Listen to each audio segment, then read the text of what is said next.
इस इस सरकार के भैंस का दूध पीने वाले पंचायती राज मंत्री, उन्हीं का ज्ञान बता रहा हूँ कि भैंस का दूध पीते हैं तो क्या होता है। उन्होंने जो कहा वो उन पे भी एप्लीकेबल होता है। अगर ऐसा है तो पंचायती राज चुनाव नहीं करवा पा रहे हैं।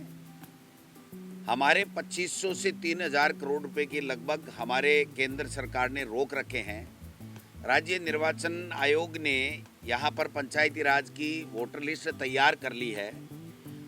ओबीसी की जो राजनीतिक जो उनका शेयर है, उसके लिए जो जस्टिस मदन लाल जी की अध्यक्षता में जो ओबीसी के सर्वे का आयोग बनाया गया था, 3 महीने के लिए बनाया, 9 महीने से ज़्यादा हो गए हैं। वो रिपोर्ट दे नहीं रहा है, सरकार उनकी रिपोर्ट ले नहीं रही है। और अभी अभी मुझे आज एक ताज़ा जानकारी मिली है कि ये सरकार पंचायत राज के चुनाव में हार से बौखलाई हुई है। इनकी जो इंटेलिजेंसी रिपोर्ट है उसमें ये स्पष्ट आ गया कि आपका सूपड़ा साफ हो जाएगा अगर आपने पंचायती राज चुनाव करवा लिए। ओबीसी आयोग को उन्होंने ये कह दिया कि आपको अभी कोई रिपोर्ट नहीं देनी है, हम फिर हाई कोर्ट के अंदर एप्लीकेशन लगाएंगे कि हमारी ओबीसी आयोग की रिपोर्ट हमारे पास में नहीं आई है, इसलिए इन पंचायत राज के चुनावों को आप अक्टूबर नवंबर तक हमें परमिशन दें। इससे बड़ी राजनीतिक बेईमानी, इससे बड़ी जो हार का डर, इससे बड़ी सरकार की विफलता, गवर्नेंस की विफलता, ग्रामीण विकास को इन्होंने चौपट कर दिया, शिक्षा को इन्होंने चौपट कर दिया, पानी में पैसा नहीं है। गृह राज्य मंत्री अपने ही एक जिसको लोकप्रिय एमपी बताते थे, अपने स्वजातीय भी हैं उनके क्लियर कट वीडियो को, जो एक माइनॉरिटी की महिला को ये कह करके कि आपको हम नहीं दे सकते, ये कंबल वापस ले ली। मैं समझता हूँ पूरे देश में आज इसकी आलोचना हो रही है। गृह राज्य मंत्री जो सक्षम ही नहीं है किसी बयान के लिए, वो ये कह रहे हैं एआई जनरेटेड हो सकता है ये वीडियो। तो फिर आप काहे के गृह राज्य मंत्री हो? एक सिपाही की भी अगर आपके पास में पावर नहीं है, सिपाही जितनी भी, तो फिर किस बात का गृह राज्य मंत्री? गृह के ऊपर बहस करवा नहीं रहे हैं, कानून व्यवस्था के ऊपर चर्चा करा नहीं रहे हैं। मैंने कहा था हमारे नेता प्रतिपक्ष को कि आप हमको कानून व्यवस्था के ऊपर चाहे आधे घंटे की चर्चा हमेशा होती रही है या गृह के ऊपर डिमांड के ऊपर चर्चा हमेशा होती रही है। ऐसा कोई 70 साल में 70 नहीं गया होगा इस सरकार के समय को छोड़ करके कि या तो कानून व्यवस्था के ऊपर आधे घंटे के ऊपर चर्चा नहीं हुई हो इस विधानसभा में, या गृह की डिमांड के ऊपर चर्चा नहीं हुई हो।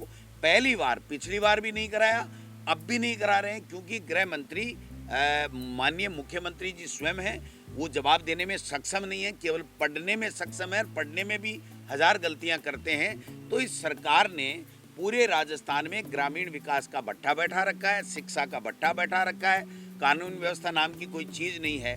बीकानेर की सेन समाज की एक बच्ची, जो उसके साथ नाबालिग बच्ची के साथ में बलात्कार करके उसकी हत्या कर दी गई, और उसके ऊपर भी ये जवाब दे नहीं पा रहे हैं। तो मैं समझता हूँ कि पूरा का पूरा भट्ठा बैठ गया इस सरकार का, केवल और केवल अनर्गल बातें करना, अनर्गल आरोप लगाना।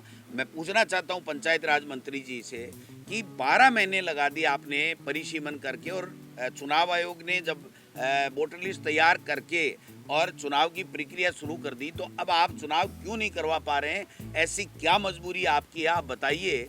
आप 2.25 साल बाद में भी अगर ओबीसी के सर्वे नहीं करा सकते, जो 2 महीने के अंदर सर्वे हो सकता है, वो 12 महीने में ये सर्वे नहीं करा सके।